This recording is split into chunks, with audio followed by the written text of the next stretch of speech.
Good evening, ladies and gentlemen. It gives me great pleasure once again to welcome you. As I've said in the past, and I'll say it again, this particular series, perhaps more than any other, speaks to the heart and the soul of our community, the amazing organizations, their dedicated staff, their volunteers who perform acts of kindness, chesed, in a way that gives dignity to so many members of the Jewish community, something that is certainly deserving to be highlighted. Olam b'chesed yibona, as we have mentioned on so many occasions, the world requires chesed. Chesed is not just another mitzvah, if one can even say such a thing. Chesed speaks to the very essence of a human being. It speaks to the very essence of a Jew. We learn this not only from our forefathers, and in particular Avraham Avinu, but we learn this from God himself, as is illustrated in many instances in the Torah. Interestingly enough, the Maharal parallels and contrasts the pillar of chesed upon which the world rests to the act of murder, the cardinal sin of murder. And he asks, or subtly asks, the question as to why it is perhaps that the sin of murder is a cardinal sin. And he explains that there are certain actions that if one does it, it's not only an act that is ill in and of itself, which doesn't deserve any other elaboration other than that, but the act itself goes against the very DNA that makes up the person. Chesed is not just something that one should do. Chesed speaks to the very essence of you and I and each of us. When a person does chesed, they do the antithesis of murder. They do creation. They do building. They become partners in a new reality, in a reality that is hopefully better as a result of their investment in the situation. It's interesting to note, there is a pasuk in the Torah that we're going to mention throughout Yomim Noroyim, v'zacharti es brisi Yaakov, v'afet brisi Yitzchok, v'afet brisi Avraham eskor, v'oretz eskor. Then that God says in the context of a broader discussion, he says that he will remember the covenant that was made with Jacob, the covenant that was made with Isaac, and the covenant that was made with Abraham. And the obvious question that is asked by so many of Chazal is, why does this verse speak about the various covenants that were made between God and the forefathers in the reverse order of chronological events? It would make more sense to make reference to the covenant of Abraham first, the covenant of Isaac second, the covenant of Jacob third. And yet the pasuk makes reference to first the covenant with Jacob, second the covenant with Isaac, and third, the covenant with Abraham. And there are many answers to this question. One of the most famous answers that is given by many of the commentaries is that what the Torah is teaching us is that God says the merit of Yaakov himself will be enough. And if his merit is not enough, then the merit of Yitzchak will be there to help us. And if the merit of Yitzchak is not enough, then we can always rely on the merit of Avraham Avinu. What is the merit of Avraham Avinu, by the way? Chesed. Now listen to this. Rav Meir Shapiro, Zichrono Tzadik Livrocha, said the following idea. He says there was once upon a time where the Jewish people the world over were strong in all of the attributes that the forefathers embodied. We know Yaakov embodied Torah. We know that Yitzchak embodied service, in particular prayer. We know that Abraham embodied chesed. There was once a time when every single Jew the world over embodied all three of these ideas.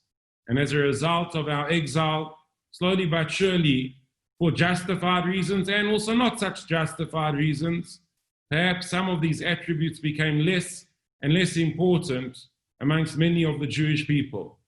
And so even though there was once a time when the entire Jewish people perhaps were learning Torah, were davening and doing chesed, slowly but surely, less people started learning Torah.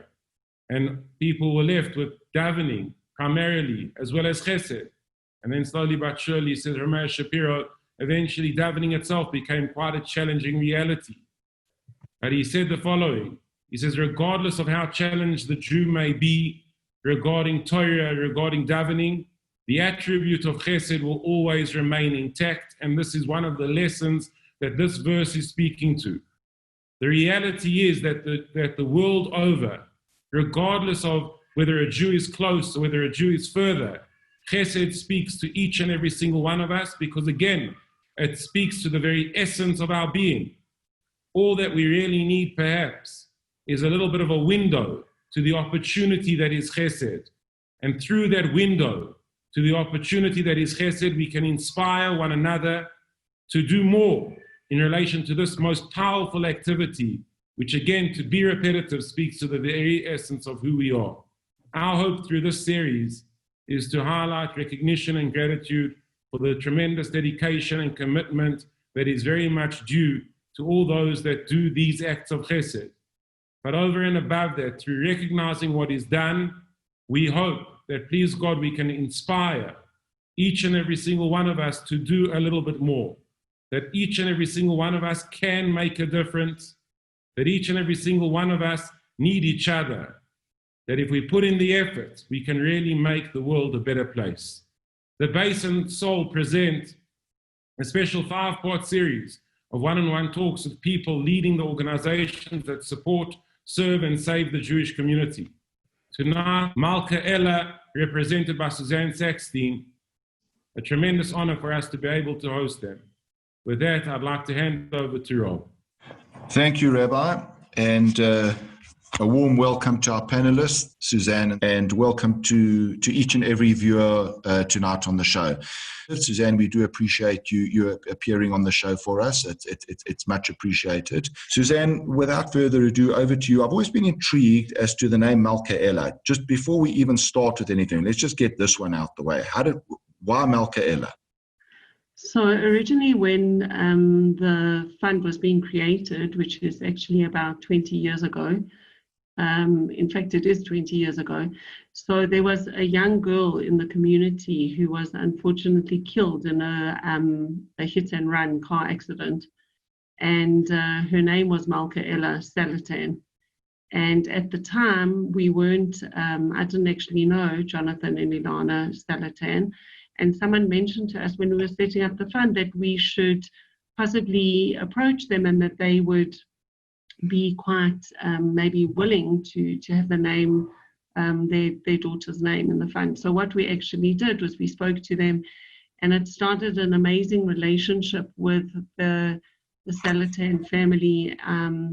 And about,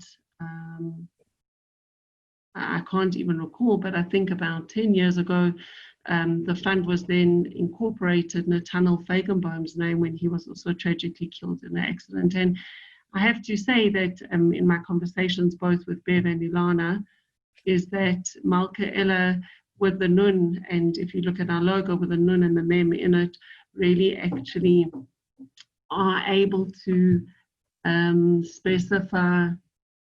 Oh, my husband's telling me that I need to sit backwards. Okay.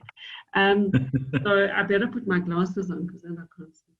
So really what they're able to do is to specify, is to give them hope. And they've given birth to so many children and so much hope to a lot of people in South Africa. So that's really where the name comes from. And we feel privileged to have that as part of the name of the organization. Stunning. Beautiful, beautiful. Now, I know that Malka Ela is a very niched organization in the Jewish community, so niched that I, for one, only got to hear about Malka Ela training for Comrades Marathon, actually running and raising funds for Malka Ela as a runner. And I think that certainly a lot of Jewish runners running Comrades Marathon would know about Malka Ela simply because that's who we run and raise funds with. But for the rest of us out there who are not, who by now 20 years later know the name Malka Ela but are not that familiar with what Malka Ela actually does, Suzanne, can you just spend a little bit of time, because this is a very important part of this talk, as to what exactly does Malka Ela Fund do?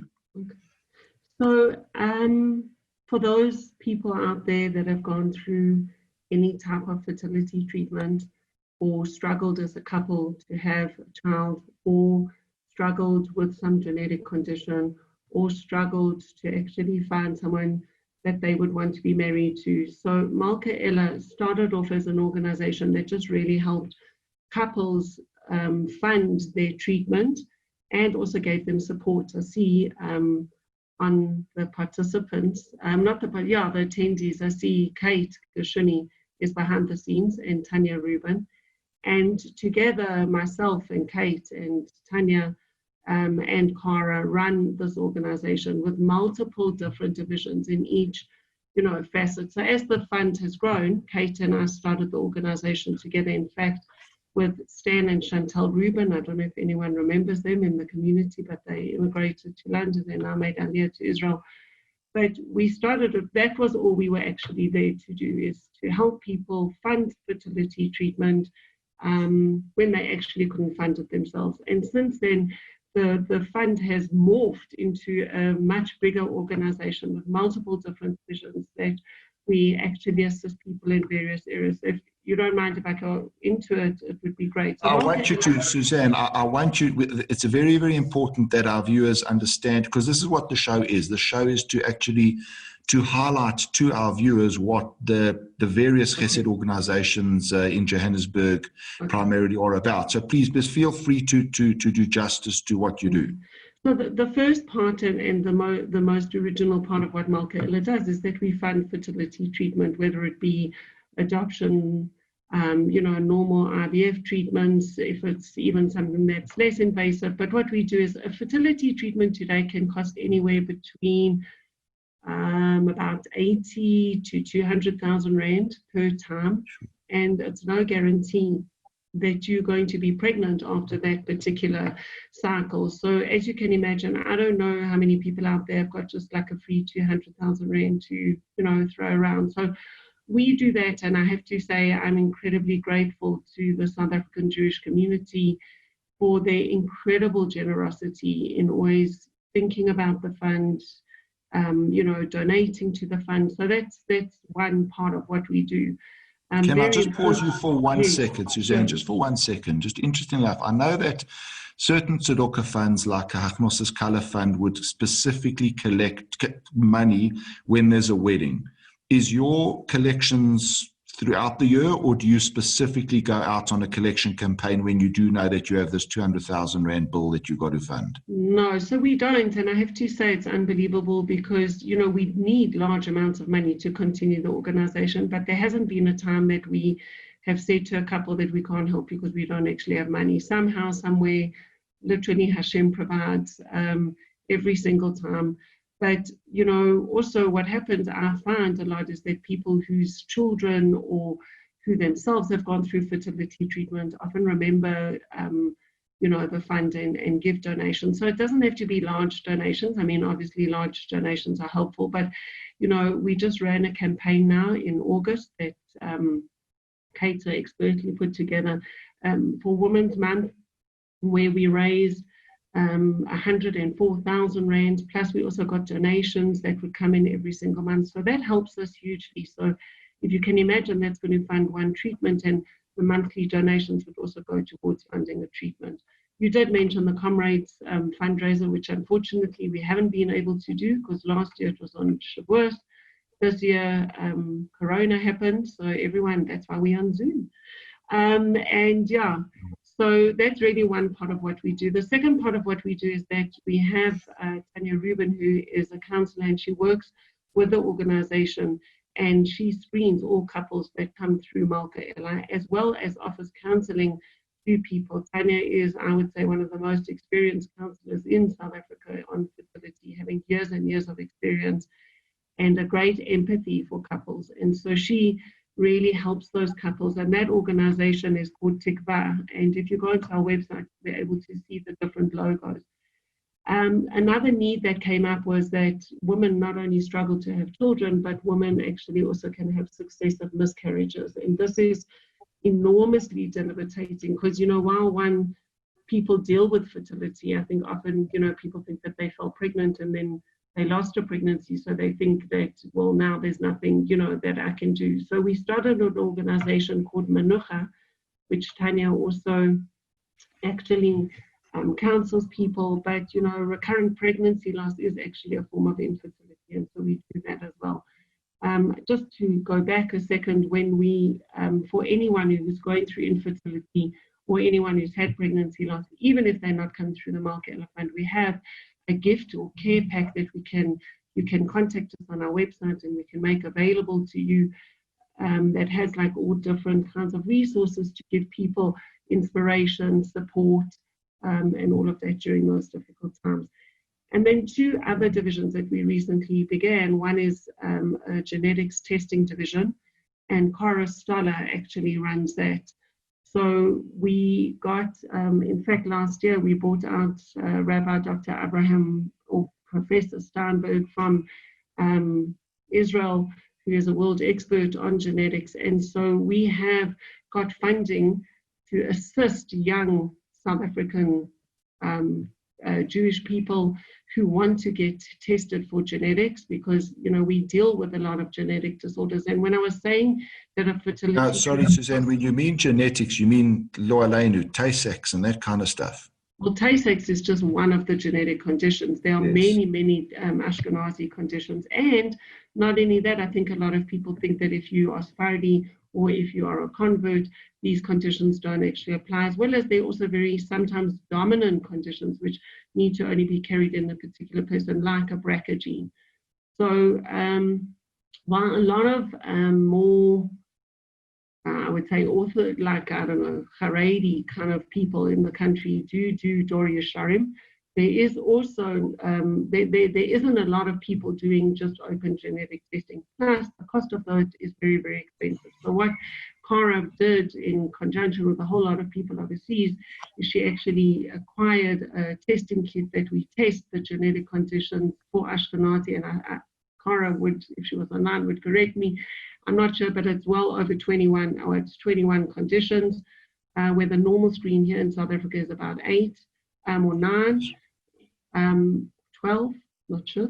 But, and what we do is we provide people with genetic counseling, and if the family can't afford it, or the young person can't afford it, then what we do is we will, they apply and we can also fund that. So it's amazing. So Suzanne, just so that I understand fully what you're saying here, just so what I understand fully, are you saying that through Malka Ela Fund, young Jewish people who are expecting or wanting to expect babies would get a much more specific, focused, direct, in-depth testing than if they had to go to a general hospital, simply because they are Jewish and there's experience in being in what the Jewish... I don't know, because, you know, Professor Krauss, she runs the testing, and it's amazing. It's just very expensive, and so a lot of people that aren't on full comprehensive medical aid can't afford it, and most young people today in South Africa actually aren't, because it's extremely expensive. So we fund that, but you made a point which I just want to touch on. It's not really ideal to have the test once you are actually expecting to have a baby, like once you are actually pregnant. It's much more preferable that when you are actually either dating or before you start dating, you understand what your genetic is. It's not that there's something bad with you. It's just that you want to make sure that when you have children, you don't pass on these genetic conditions that can be sometimes fatal. I mean, not always, but sometimes can be very debilitating to live with. And then the last organization that we started in conjunction with an organization overseas called Ohel Sarala, which is with Rabbi Aryeh Zev Ginsburg and his wife. Their daughter died when she was 17, and they wanted to start an organization in her name. Her name was Sarala. And they went to see one of the Gedolim in Israel, and he said that what is actually linked is women that are not able to be married, or not even women, singles that are not able to find a partner, and couples that are struggling to have children. So in January of 2019, which feels like 25 years ago, but was only actually around 18 months, 19 months ago, we started this organization in South Africa. And I have to tell you, what happens is that you sign up on our website. It's totally anonymous. It's on Hebrew names. And if you're a single person looking to find someone to get married, you get a name of a couple that is struggling to conceive, and the couple then in turn gets your name, and you just daven for each other. That's all. There's nothing particular that you say, but you just have those people in mind. And I have to say, I'm really excited to tell you we've had more than 10 engagements, and we've had 20 babies born from this initiative. Wow. So we are trying in all different levels, emotionally, financially, spiritually, to try and help people in this community. It's a very lonely place not to have children, and a very lonely place also not to be able to have found someone to share your life with. Agreed. Suzanne, a person wants to sign up with Malka Ela. Do they go to the website? Do they what Yes. is it? So they'll typically, and then one of you will then contact them, and it's a pretty, I assume, seamless and sensitive program. Yeah, well, I hope so. I mean, we certainly try and make it. I mean, I'm sure you do. Yeah. I'm sorry, there is one other organization that I actually forgot to mention, which is Shifra.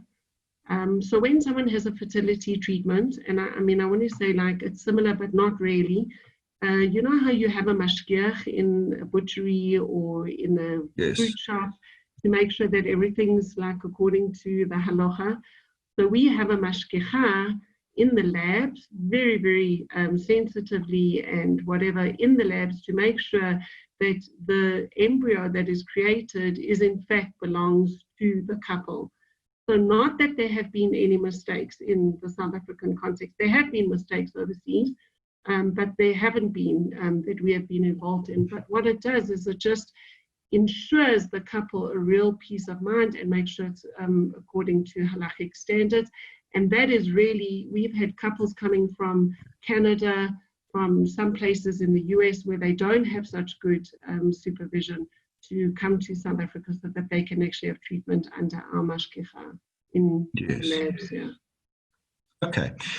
Suzanne, I've got one final question to you. Oh, sorry, you were saying how do they apply? If you want to give us money, which is always a good thing, if you want to give us money. I want to come to that at the end. Don't worry, I'm coming to that at the end. I'll tell you how we can help you. No, very important, very important. If you want to sign up for Health Sarala, as I said, there is a tab on our website that you can do. There is also a place to apply if you want either to apply for genetic testing, if you want to apply for fertility treatment. And the other thing that I didn't mention is that you can also apply to have egg freezing.